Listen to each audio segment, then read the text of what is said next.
The truth has arrived.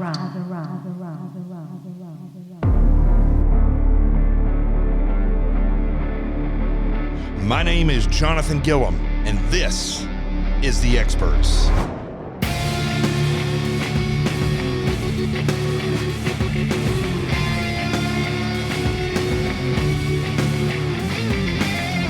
And welcome back to The Experts Podcast. The truth has arrived.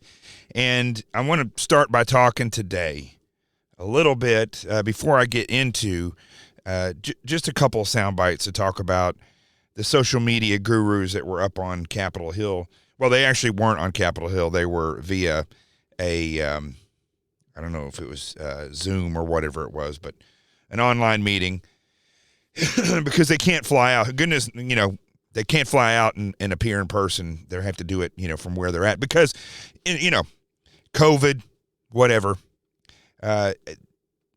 This is so important. I know that there's people out there that are saying that social media, how is that important? But this is so important. I don't think most people realize, because there's a lot of people that are not really into social media. They don't really get what's happening. But the young people, the kids are in school right now, people that are being programmed, and many, many other people in this country and around the world rely on social media for their communication and where they get their news. They don't get it from, most of the time, a lot of the times, from the news agencies. They get it from social media. It's so-and-so told me this, or I saw this on social media. And that's where they get their truth, quote unquote. So I don't think that a lot of people realize how important what is happening right now, where it's getting recognized that they're censoring, how important that actually is. There's only a few ways that we communicate these days. It's through text mostly. We text more than we talk on the phone, but then we do talk on the phone. We go to social media and we do direct message, or we give our opinion. We share pictures, we share thoughts, we argue, we bring friends into our life, and then we delete them back out of our life. Friends that we may never see or know personally, or maybe we knew them 30 years ago, or maybe you just met them the other day. And we bring them in, and then we get rid of them. And we share our opinions, and we fight, and so on and so forth. But that's basically the way that we communicate. And that thing called email, we still use that a little bit. So when all these things are occurring that you see in media with the Biden family, with Washington, D.C., and the way they've tried to frame, literally, in just wide open for everyone to see, try to frame the President of the United States, Donald J. Trump. Over the past 4 years, they have done everything they can to entrap him. And if you don't know what entrapment is, it's not where you catch somebody in an act. It's where you create the situation and you literally convince them to do this act when they wouldn't have done the act had you not been trying to convince them, and you are the authority that's going to arrest them. That's entrapment. Take, for instance, I just make up a story. Let's say that somebody wanted to get, let's say a cop didn't like somebody, or let's say somebody is a bad prosecutor, and they key in, they say, we need more terrorist busts. We need more arrests for terrorism. So they set out to query sources, and the source may say, well, yeah, this guy, we talked to this guy. He's kind of a fundamental Muslim, and, he's angry. So they go approach the guy, and they say, they through a source, or they set something up, and they get into conversation, and the person says, yeah, it's, I'm angry, and I don't like this or that, but I would never do anything crazy. I'm not going to blow anything up or do anything like that. And then they continue with the meetings with this individual, or befriending them or whatever, and encouraging him. Hey, have you thought about doing anything? I mean, I'm angry too. I'm angry. You should do something. And encouraging somebody to actually order something from the black market or from, saying, hey, I've got a friend who can get you this to do that attack. And then, no, I don't want to do it. If you get angry enough, let me know. I'm making this very, very not realistic, but you get the picture.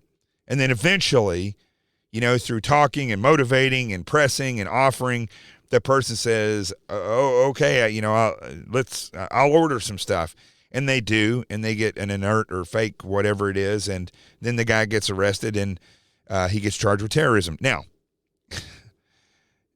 that rarely, if ever, happens. Okay, but that's basically what entrapment actually is. Now, that's the extreme right there. A lot of the times in law enforcement, when entrapment actually, the crime of entrapment kicks in a court case, is because they know that a person, they have evidence that a person is probably most likely guilty, and they will offer the position for this person. And if they say, I'm not really interested in that, but they push it anyway and eventually get them to agree to something, then that is basically entrapment. And that does happen sometimes, not a lot. I think it happens a lot more with bad lawyers than it does bad police. And, that's something that we never talk about in this nation. Isn't that interesting? We always talk about how bad the cops are when the interactions between law enforcement and civilians on a daily basis is in the millions of interactions on a daily basis, and nothing happens. You maybe get a ticket, or maybe a police officer, there's something happening, there's an accident, and you have to give a witness statement or something like that. I was driving the other day, coming to Arkansas, and it was raining, and we go around. This just happened 3 days ago. I'm on the freeway. I'm in my RV with the trailer in tow, and we go around a turn and then up a hill. This is on the freeway, so it's not a real sharp turn. It's not a real steep hill, but we go around a turn, up a hill, and it was pouring down rain, and some of the water was going across the freeway, and there's a truck, I don't know, maybe he's 100 yards in front of me, and, I'm in la-la land as I'm driving down the road, not thinking about anything really, and all of a sudden I see this truck dart to the left and then to the right, and he was trying so hard to save it, and then it just spun out of control, spinning around, and slams into the side wall, the side rail, and comes to rest. So I pulled past him, and I look at him, and I said, "Are you okay?" And he said, "Yeah, I'm okay." So I pulled about 50 yards forward of where the vehicle is, because I'm trying to think my way through this. I've been in predicaments before when I had to help or rescue somebody, and if you get spun up, you can miss certain things. So as I pull past him, I see him getting out. I grab 2 umbrellas. I grab him an umbrella and myself an umbrella and my poncho. And it's kind of a detail I could leave out, I guess. But I have slippers on because I'm driving, like slippers you wear around your house, because I'm in my RV and I'm driving for thousands of miles. So I sometimes wear these slippers, sometimes flip-flops. But in this case, I had flippers on. It's pouring down rain. Wait, did I just say flippers? I meant slippers. So I'm going back to my frogman days. So I had slippers on. I go out there.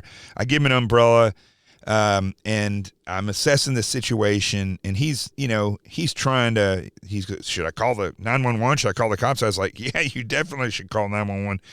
And he goes, well, you want to help me push the truck? You can get in and steer, and I'll push.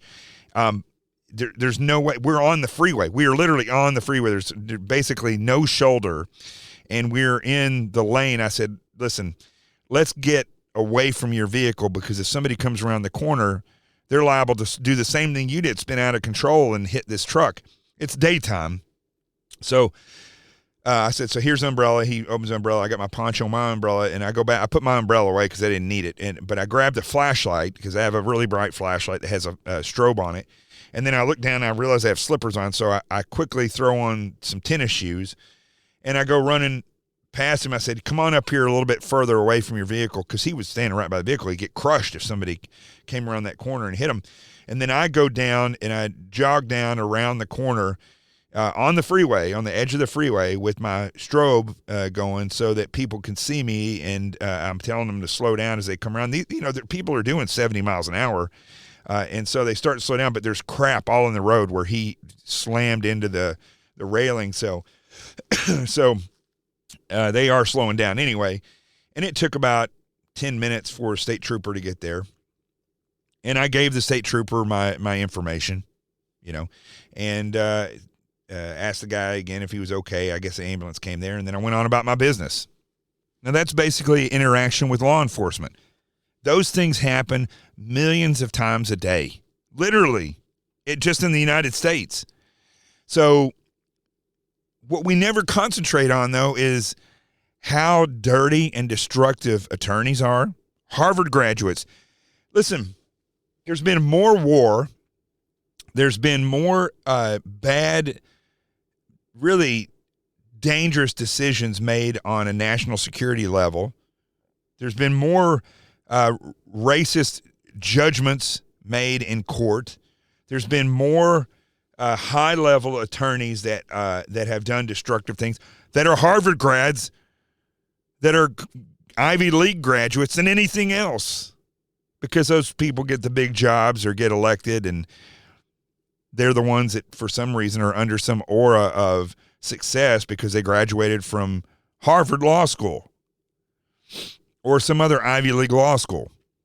So we never really think about that, If all of those people in the fake Black Lives Matter Marxist organization, if it's a real organization, or if you're liberal and you think day in and day out that cops are just randomly killing black people and that everybody is under the danger of false prosecution, and it does happen, by the way, but the reality is law enforcement will act on the low level, the beginning level, the interaction.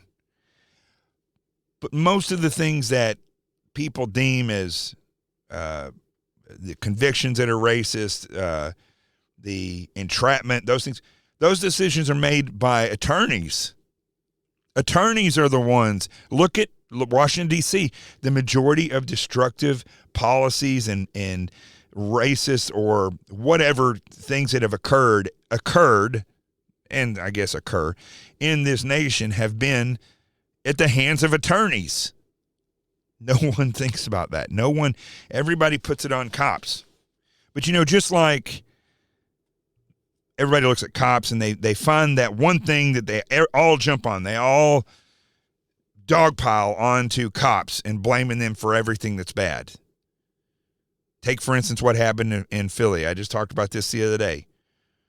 The news keeps reporting a man, was shot 10 times by a police officer. That's 5 times each. Okay, or maybe one guy shot 6 or 7 times, the other guy shot 3. I mean, whatever.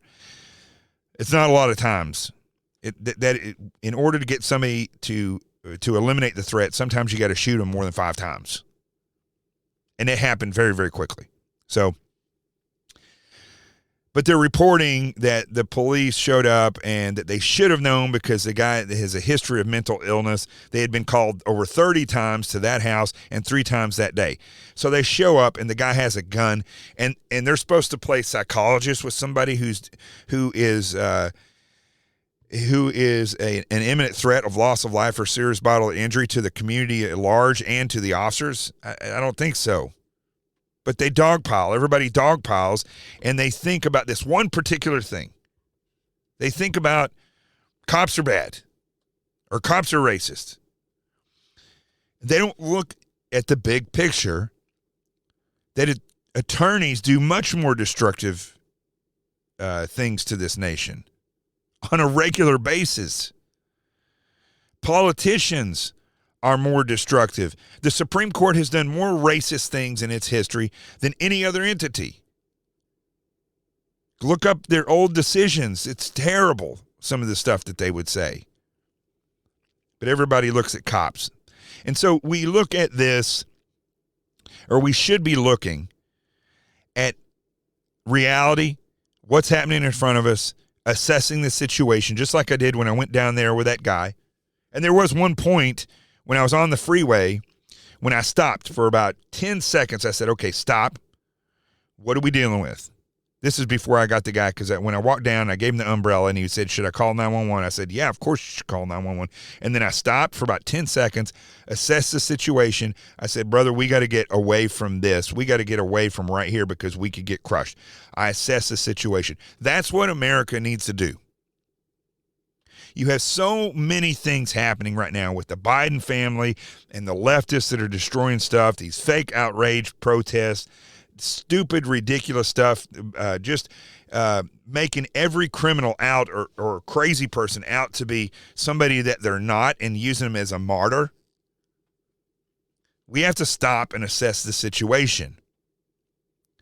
And there's a couple things going on right now. First and foremost, we are being censored.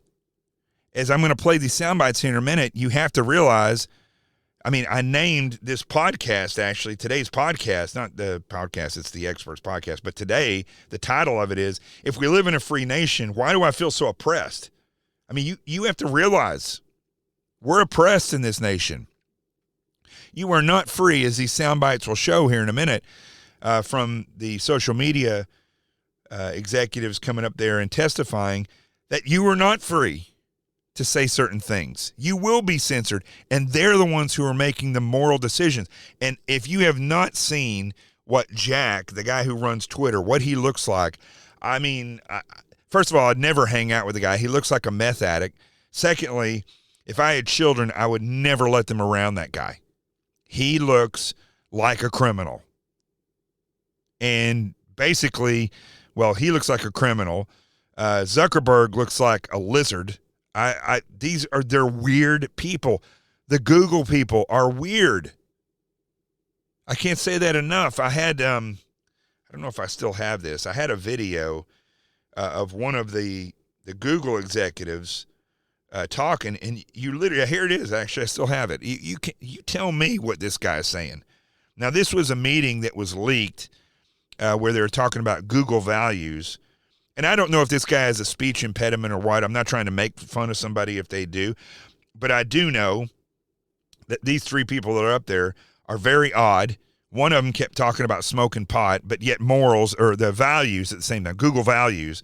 And you're talking about a company that has no boundaries of their power and their censorship of speech. They can censor, and they can find ways to censor that they technically would say this isn't censorship. Listen to this. Say too, I'm in Alphabet White. I've been working on fiber a bit, and we definitely have fiber builds going on in a wide variety of places, and those are definitely intensive things. So that's one way we're engaging, I guess. Yep. I didn't modify that at all. That's the way that guy sounds. It might be a little low, but he's talking about fiber wires. Play that again real quick. Say too, I'm in Alphabet White. I've been working on fiber a bit, and we definitely have fiber builds going on in a wide variety of places, and those are definitely intensive things.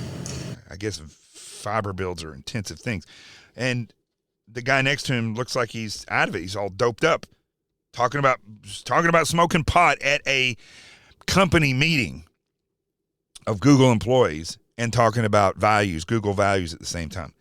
Just very strange individuals. It seems like Silicon Valley mimics Washington, D.C. in the way, and I've mentioned this before on the show, if you look at the majority of people in Washington, D.C., you would never want to hang out with those people. It's not like you would say, that Adam Schiff, what a cool dude. I want to have a drink with that guy. He's an evil individual. Nancy Pelosi, she's like my grandma. She's just so cool. No, she's not. She's an evil person that really lives the same criminal enterprise life as the Biden family. It's the truth. All these people, and I keep talking about how these people are connected. They're all connected. Susan Rice's babysitter growing up was Madeleine Albright. That tells you anything. That's how closely related these people are. So, where am I going with this? So, your freedom of speech is being violated. You are being oppressed greatly. You can't drive from one state to the next and not be worried if you are carrying a weapon, even if you have a concealed weapons carry permit that covers majority of the states, there are some states where your Second Amendment does not matter. One of the things that I wish the president would get on board with is fixing this Second Amendment and breaking up these social media platforms. But here's the thing. This is what I swear to you, this is what is popping out of me as I see all these different things happening this week. It's kind of come to a culmination over the past couple of weeks with the level of censorship by these social media platforms, which I'm going to talk about for a minute, a little bit about the how they put media in this different, I'm talking about news media agencies, how they put them on a different level as though the founding fathers were talking about them and not the people. They were talking about the people. When they talk about freedom of press, they're talking about your ability to use a printing press and disseminate information, not CNN. That's not what they were talking about. Not the Washington Post even. But yet, all the senators, when you're hearing the sound bites, they're all upset because it was the Washington Post and because it's an old paper and because it's a media. And they have glossed right over everything that's happened to us, the normal individual. But here's the thing. This is the reality. This is what keeps popping out. It's all based on fear. You have politicians that will not, they just absolutely refuse. People who are running for office, they refuse to get dirty. They refuse to get rough. They don't want to point out the reality of what's happening, that socialism is trying to take over, and that it's not business as usual in running for politics. But they try to make it out as though it is. It's not. And the majority of these people have their fear. They're afraid. They have fear that they're not going to win their election. So they don't point anything out. You have politicians that are in office, and they want to make a big stink about certain things because those people donate to them. And so they have fear. They have to stand up for them, not realizing that the constituents are why they're there, and they just want the majority of votes. They really don't care about every vote unless they can get it.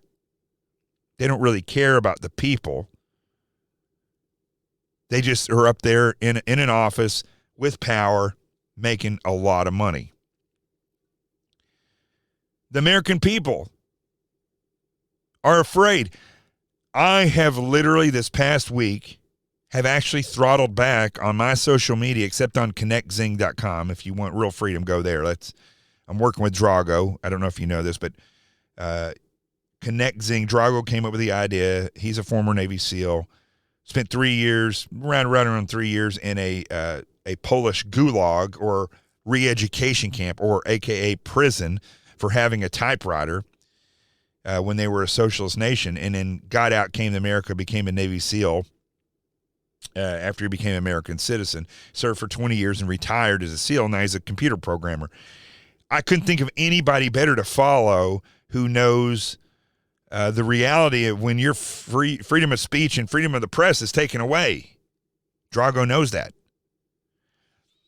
So he formed Connect Zing. I've been brought on as the chief, I wouldn't say chief marketing officer, although that's basically what it is, but the chief visionary officer.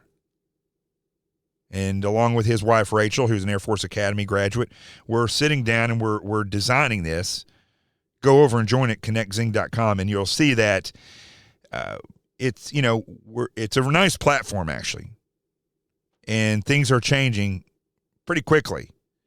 And it's going to become more fluid. The app is coming online where you can do it on an app and not just have to log on through the computer or on the internet on your phone. You're actually going to have an app here pretty soon. But the reason I bring that up is because that is one of the biggest ways that we're being censored. And so we have to strive for politicians, to find politicians that aren't afraid to stand up to these people for us. You yourself have to stop living in fear. What I was going to say was, I think there a second ago, I didn't finish that thought, is that I actually have throttled back on regular social media of what I'm saying. I'm being a little bit more careful. I shouldn't have to be that way. It's not like I'm going out talking about murdering individuals. I'm talking about facts that exist, and I can't even analyze the Joe Biden stuff without being throttled by Twitter and Facebook. That's pure censorship. And it would be different if it was a business that I owned, a small business, or that somebody owned and I work there, and they say we don't want politics to be talked about in the office because it causes, problems. We also don't want you talking about sexist stuff to a woman, or jokes and saying things like that in this company. And so you say, okay, that's fine. I won't do that. Because I don't want to get fired. I don't want to lose my job. That's not a violation of your freedom of speech. Those are company standards. And people will say, I know they're already saying in their head, well, Twitter's a private company. Yeah, it's a private company, but they have evolved to the level, Twitter, Facebook, Instagram, so on and so forth. They've evolved to a position where we rely on them. They're not just a private company anymore. The majority of communication in this nation goes through social media on a daily basis. So I'm sorry if they came up with these great ideas, but they basically, I believe, have worked themselves out of a job to the extent that they're at, or the size of the companies. I believe they should be broken up and regulated. And I think that they should fall under the same standards of censoring speech and the legality of that as any other platform out there. So basically the point here is stop being afraid. People are not acting right now. I've seen a lot of people buying ammunition. They're buying guns. They have no plan. Because that's the way you are when you're not assessing the situation. You're not thinking clearly. They're afraid. So they're buying these things and they don't even have a plan to use them. What happens if something happens, you go out and you buy 1,000 rounds of ammo and you buy some guns, and then when stuff really happens, your kids are working or they're at school, or maybe, your husband had a work dinner, or you're the wife and you're working late, and this goes down, what are you going to do? What's your plan? Where are you going to meet up? Are you going to go back to your house? What if your house is compromised? Is that where you keep everything? Because then everything you have is compromised. People don't make plans because they're afraid. Whereas using as an example again the other day when that accident happened, and I went back there, and after I went out there and talked to the guy for a minute, I stopped and assessed the situation for about 10 seconds because that was all that was safe before I could get my tennis shoes on and run down there and start directing traffic. But I had to assess the situation. Nobody is assessing the situation. They just, I'm angry at this, or the Bidens are doing that, or whatever, whatever you would say. There's not an assessment there. Not a proper assessment. And that's because people are in fear. That's because people think that they don't have a say-so. It's because these things are being allowed to happen because people think and have been taught and truly believe that politicians and the media are on a different level than we are. But they're not. Truth be told, they are not. That is a lie. And you have to stop being afraid. The other thing's very important. If I told you, if we were all in a stadium and I told you to take a breath and to exhale, I'll say, take a breath and exhale. All right? Do it on your own time. But I want you to consciously breathe in deep and then exhale. And do that for a minute. Right? So you are literally at that point where you are consciously breathing in and consciously exhaling.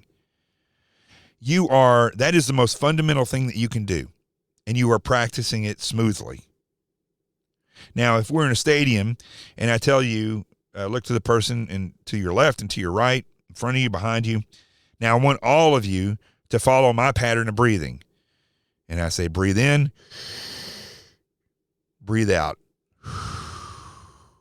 Breathe in, breathe out. And you're all doing that with me. Well, now, fundamentally, the most fundamental thing that a human being can do, we're all now doing it together. You see, this is how somebody who is not afraid will act. And this is behavior of somebody who sees clearly. And that's what we have to do in this nation. We have to get to that point where it's not just you. It's not just, I know there's people who listen to this, I think clearly. I understand fully of what's going on. Okay, great for you. Good, I'm patting you on the back. But you alone are not going to save this nation. You alone are not going to fight for your freedom. Trust me on that. You could be the most well-armed, well-trained, most focused individual with the greatest plan.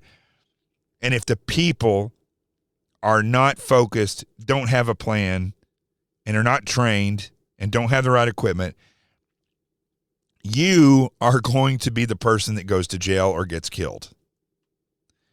It's all about the team.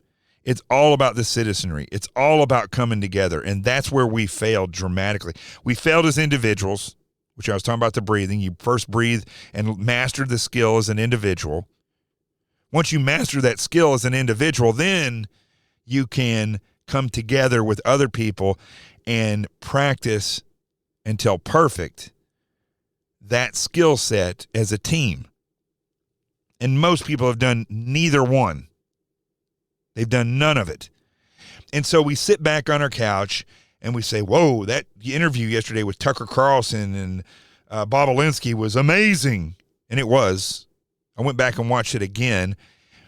I think it's one of the greatest moments in television ever. I think this is bigger than the Watergate scandal. But the real scandal is the fact that nothing's going to happen and nobody's covering it. But the fact that we're afraid as a nation, the fact that the citizenry is afraid, the fact that we haven't gotten back to the fundamentals in our daily life, real morals, real values, sorry, Google, real values. We have gotten away from that to the point where many people are validating what the media puts out, saying that a crazy guy with a knife that is threatening people and is shot by cops is a martyr. You see, that's what occurs when you allow others to think for you. And when you're afraid and you're unwilling to listen, then things like, and unwilling to stand against those things, that's how people like the Bidens and criminal enterprises grow. So let's play a couple of these sound bites real quick. By the way, while I'm pulling this up, if you haven't gotten a chance, you should go to Amazon, Barnes & Noble, whichever one you prefer. You can, I don't know if Barnes & Noble's open. The store, it might be. The book is in there, but Sheep No More, The Art of Awareness and Attack Survival. That's the book, the best-selling book that I wrote. It shows you how to look at yourself from the attacker's point of view, but not just look at yourself, how to divide your life into sectors and then target each sector specifically, and then turn around and build better defenses and awareness and plans of action against the actual attacks that you discover can be carried out on you by looking at yourself from the attacker's point of view. It's gotten rave reviews. In fact, if you go read the reviews, the funny ones are the ones that are like a 1-star, and there's only about 2% that are 1-star, and 81% are 5 stars. So it's gotten great reviews, and it's been a bestseller. We're approaching 100,000 books sold, and hopefully it'll take off. Even 3 years later, it should take off like wildfire. But Sheep No More, The Art of Awareness and Attack Survival, and it's got 2 workbooks that go with it. If you really want to go all out, or you have a business, or you have a school that you want to do threat assessments on, you can do those. And the first one is the Threat Assessment Workbook, that you apply what you've learned in Sheep No More. And then the second workbook is where you take those threat assessments and you transpose the information you need to in order to build your defenses. So the second workbook is the defense assessment. So you're literally building your defenses and your awareness strategies from the first workbook. And then for the children, The Adventures of Team Little Bigs, a parent's book for children, that is a book of pictures with lessons built in. I have a friend of a friend who, terrible thing, didn't know his child had followed him out, and he was moving the vehicle and ran over and killed his daughter, I believe it was, 2 years old. Tragic. But I put that lesson in the book. So that, bless her little heart, that inspired this lesson to be in that book, but it's unbelievable how many children get ran over every year because the parents don't know they're back there.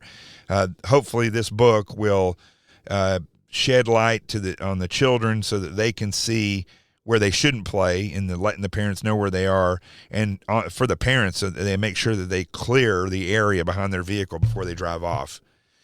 That's The Adventures of Team Little Bigs, a parent's book for children. So go check all that stuff out. Now, let's get to, speaking of attackers, let's listen to this. And now this is Jack talking about Section 230, which we keep hearing about Section 230, how it gives them a lot of extra rights and protection when it comes to censorship. Why that is, I don't know. Section 230 is the most important law protecting internet speech. Now, this is Jack from Twitter. He looks like a meth addict. He's got himself a nice little nose ring, a Ted Kaczynski beard, and he's all disheveled. And his eyes are bloodshot. He looks like a doper. Go ahead, Jack. And removing Section 230 will remove speech from the internet. Now, that's absolutely not true. What is removing speech from the internet are people like Jack, Twitter, Zuckerberg, Facebook. They're the ones that are censoring this stuff, and you'll hear it. Critical as we consider these solutions, we optimize for new startups and independent developers. Doing so ensures a level playing field that increases the probability of competing ideas to help solve problems. There's no competition. Silicon Valley, like Washington, D.C., is ran and populated by people that know each other. And when he's talking about they are helping other business startups or other startup businesses, what they do is they come up with a better idea to do something, and or somebody leaves from one of these companies, a CEO or somebody who has discovered something new, and they go start a new business of their own, and then they're either incorporated or sucked back into one of these bigger companies, or the bigger companies just use them, and another big company is born. That's the way this whole thing works. So this guy lives in, he shows up with a black shirt, with a black jacket, looking like he just did meth. And his ego is telling him that they're the ones who have to worry about being censored. We mustn't entrench the largest companies any further. Let me be clear. Okay, that's the other thing. This is what they all say. They say they should be regulated. They're the ones that are saying that they welcome regulation to an extent, but it's basically like everything else. They're wanting to regulate themselves. We approach our Now, this is the Google guy. work without political bias, full stop. To do otherwise would be contrary to both our business interests and our mission, which compels us to make information accessible to every type of person, no matter where they live or what they believe. Of course, our ability to provide access to a wide range of information is only possible because of existing legal frameworks like Section 230. And the fact that both sides criticize us doesn't mean that we're getting this right. But it does mean that there are real This is Lizard Boy Zuckerberg. Go ahead, Zuck. disagreements about where the limits of online speech should be. And I think that's understandable. People can reasonably disagree about where to draw the lines. That's a hallmark of democratic societies, especially here in the US with our strong First Amendment tradition. But it strengthens my belief that when a private company is making these calls, we need a more accountable process that people feel is legitimate and that gives platforms certainty. Now, we know that doesn't exist. And we know Facebook's not going to do it because they could do it right now on their own, where they just stop censoring people. That's the thing. But see, they believe they have morals and ethics, or they shouldn't say morals and ethics, values. They love to use that word because it takes morals and ethics out of it. And they just say values. And so he's making it sound like, just like Jack, just like the guy from Google, that they welcome the oversight and the regulation. But they know full well that that is the enemy for them. That their regulation or regulating them this is just lip service. And the problem is that most of these senators will just take the lip service and walk away. They're not really going to do anything because these people are the ones who donate to them. All right, keep going. At Facebook, we publish our standards and issue quarterly reports on the content that we take down. By the way, that was not me. That was Mark Zuckerberg. Obviously, whoever was on Zoom or whatever was still, I think that was Facebook probably making that sound. This guy runs Facebook and is a tech genius, and he's not able to put the mute on his computer. That's the level we're talking about. We launched an independent oversight board that can overturn our decisions, and we've committed to an audit of our content reports. See, this is what I'm talking about. This is the wolf policing the wolves from the chicken coop. That's what this is. But I believe Congress has a role to play too, in order to give people confidence that the process is carried out in a way that balances society's deeply held values appropriately. And that's why I've called for regulation. He's having to read this, by the way, and some attorney wrote this. And what regulation is he calling for? I mean, I don't see anything. They are, like I just said, my Instagram that's owned by Facebook was taken down 3 weeks ago, and it just doesn't exist anymore. My Facebook was taken down, but mysteriously came back 2 weeks later. And on Twitter, as I keep saying, my numbers, every time they get up around 124,500, they end up dropping back down to 123,900, somewhere around there.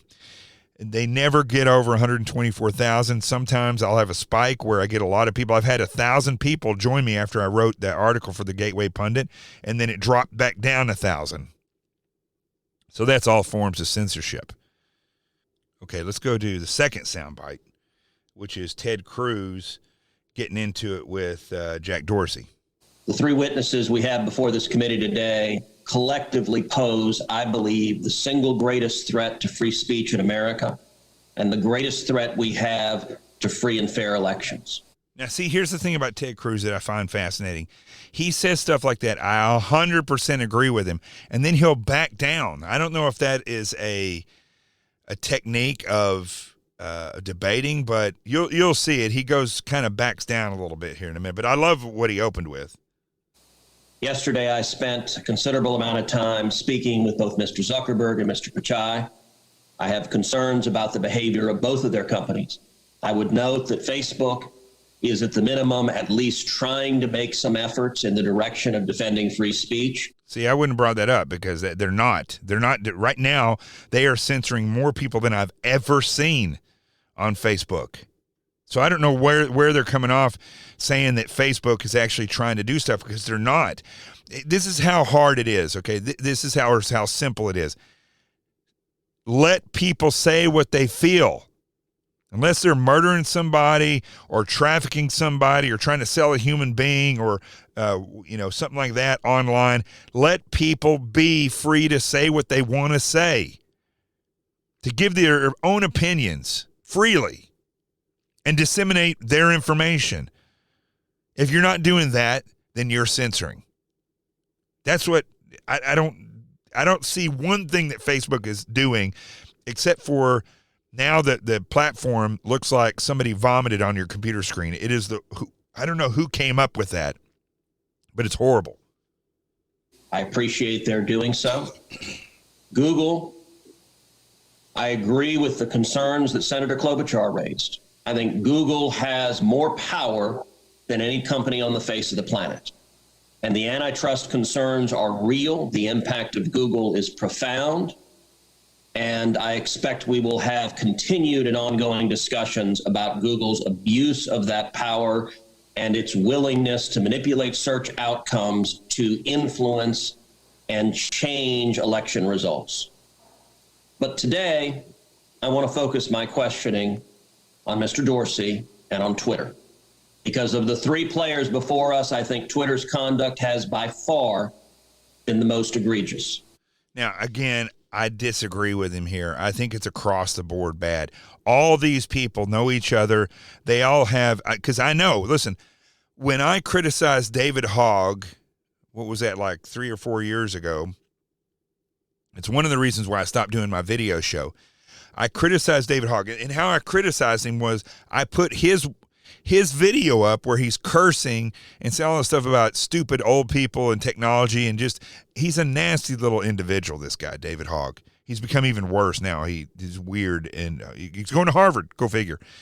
And I criticized him, said what I felt was a good assessment of who the kid is and what his agenda was, and was banned on YouTube for 3 months for bullying. That's what they said, bullying.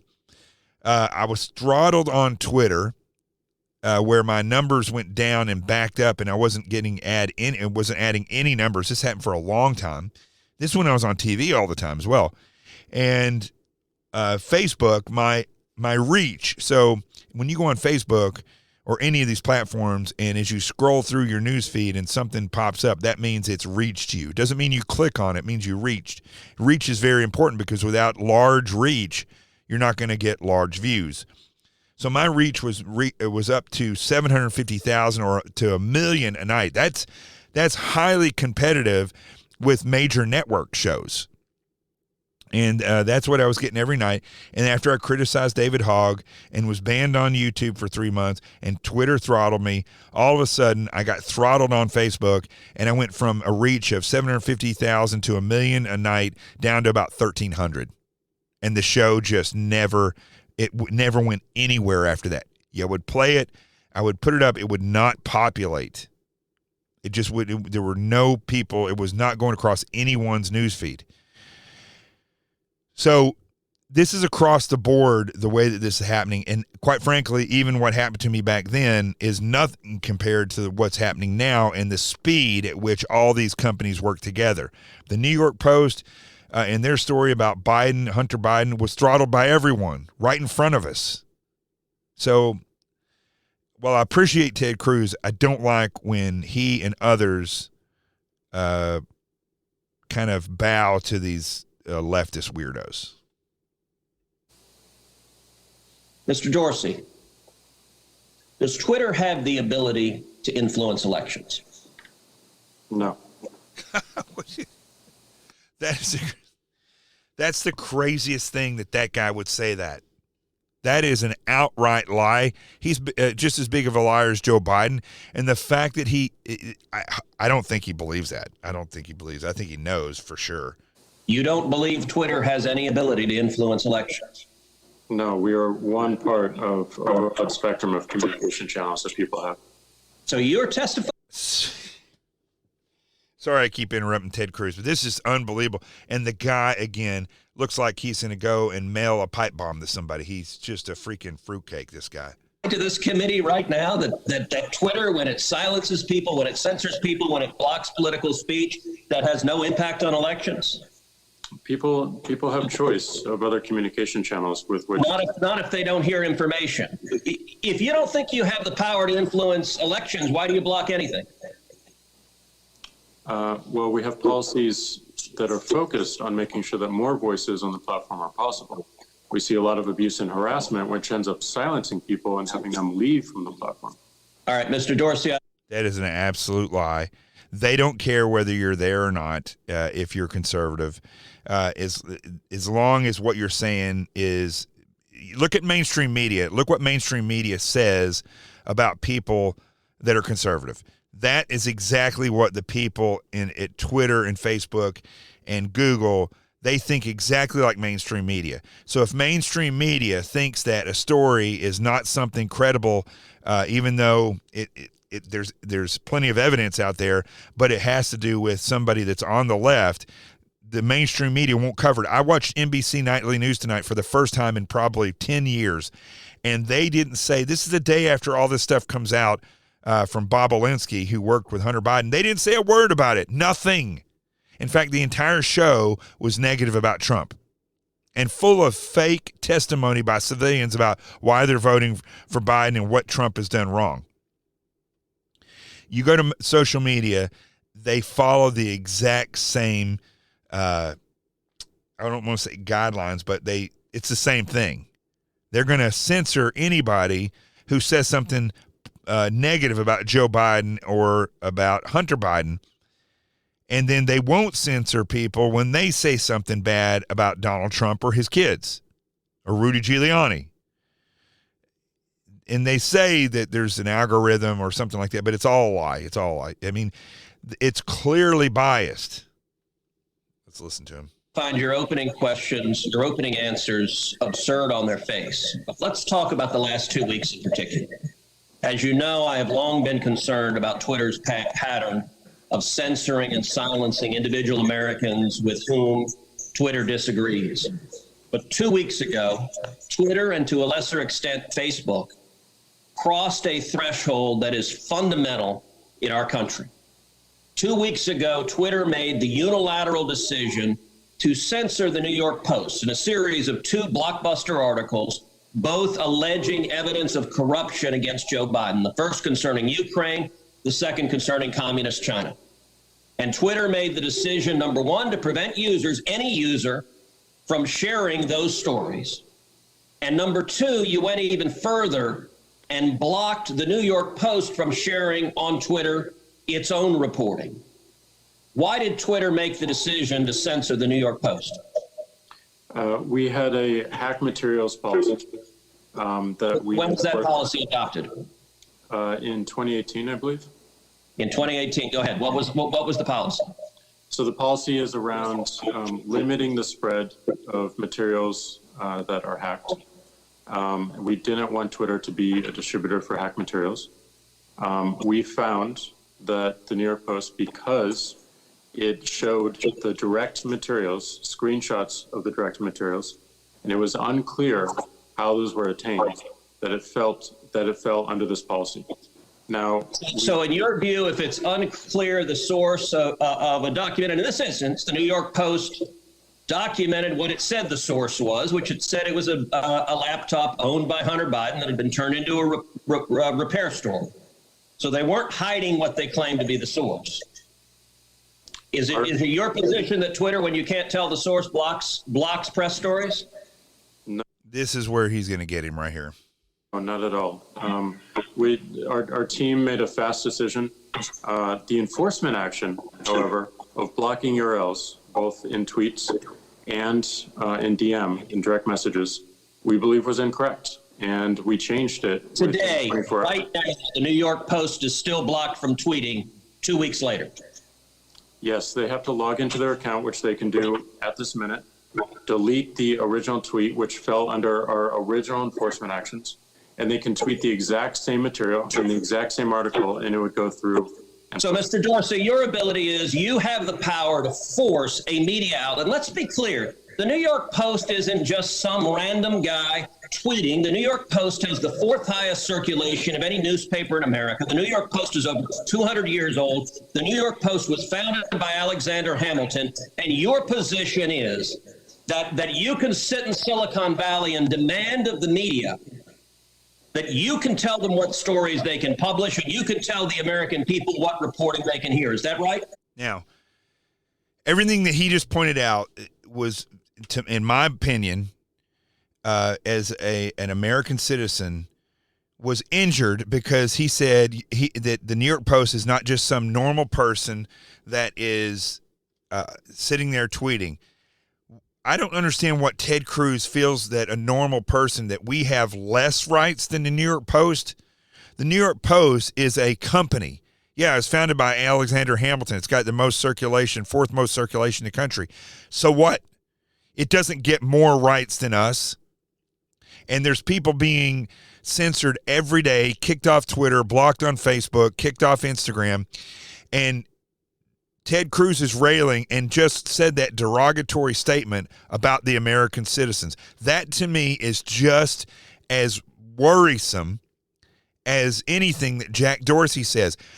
I said this about Amy Coney Barrett, about Ben Sasse, about all the other senators and congressmen. People are out there and they're in these positions of power in the government.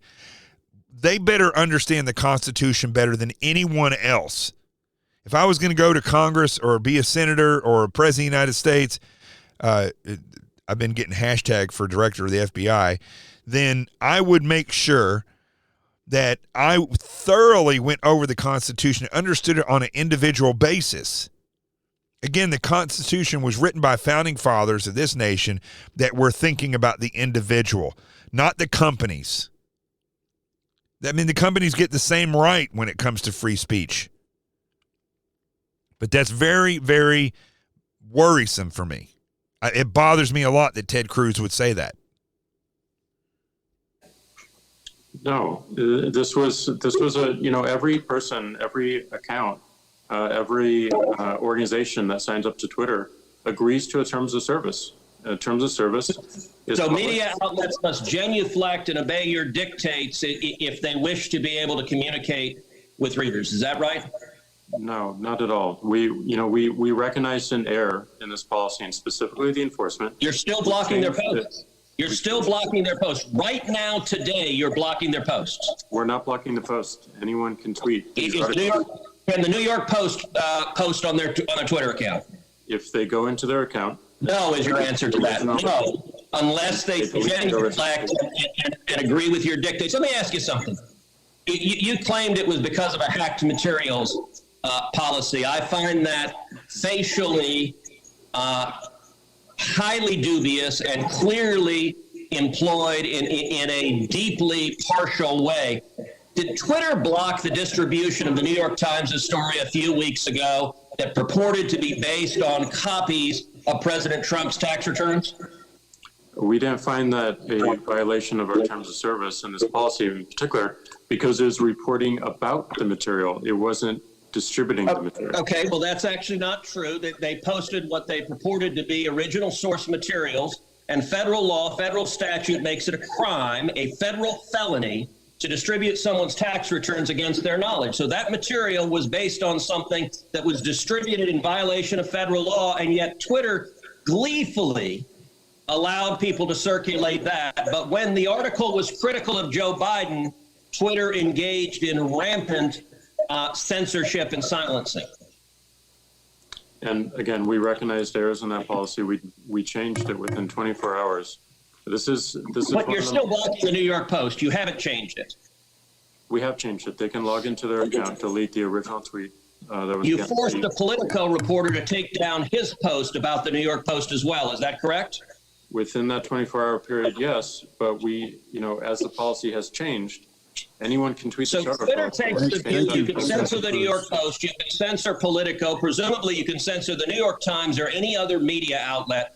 Mr. Dorsey, who the hell elected you and put you in charge of what the media are allowed to report and what the American people are allowed to hear? And why do you persist in behaving as a Democratic super PAC, silencing views to the contrary of your political beliefs? Let's give Mr. Dorsey a few seconds to answer that, and then we'll have to conclude this segment. Well, we're not doing that. And this is why I opened this hearing with calls for more transparency. We realize we need to earn trust more. We realize that more accountability is needed to show our intentions and to show the outcomes. Thank you, Senator. So I hear the concerns and acknowledge them, but we want to fix it with more transparency. So after watching the testimonies of Jack Dorsey, the meth addict that owns Twitter, and Mark Zuckerberg from Facebook, and the Google executives, as they testified in front of the Senate today, one thing is definitely clear. Nothing is going to happen. Unless there's government oversight and regulation in breaking these companies up, nothing is going to happen. You can look at mainstream media and see who they're censoring and see what stories they don't want to report, and then you go to social media and you will see what these leftist companies censor and what they don't allow you to say. It's the same. They're leftists, they're censoring conservatism, and they don't care about your First Amendment speech at all. That's the truth. I'm Jonathan Gilliam. This is The Experts. The truth has arrived. Peace, and I'm out of here.